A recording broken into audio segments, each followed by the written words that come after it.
So in terms of Starliner, I would say a lot of testing is going on and a lot of modeling updates all across the country.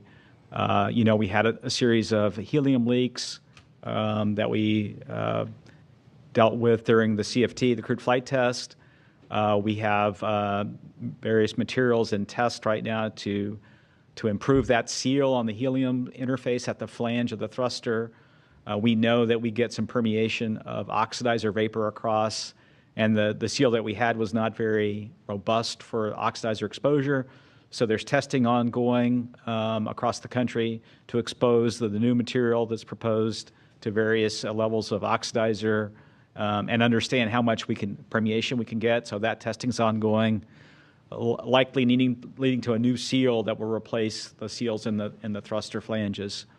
And then on the thrusters that the software deselected because of low thrust, we have a series of tests ongoing as we speak at the White Sands test facility in New Mexico. We have a thruster that we're taking and putting through various numbers of pulse trains. In other words, small pulses and a certain frequency of those pulses, larger pulses at a different frequency, to understand how the thruster responds to those various pulses.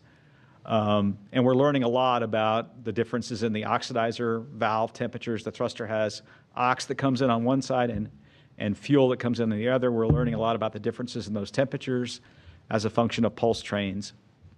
What that will lead to is taking that results of that, informing thermal models, and also doing what we call an integrated doghouse test. That doghouse has been delivered to White Sands. It's in the test stand. That testing and the test stand is being built up to do that testing. That'll involve a series of RCS thrusters being fired at the same time as our OMAC orbital maneuvering thrusters to understand the heat going into that doghouse.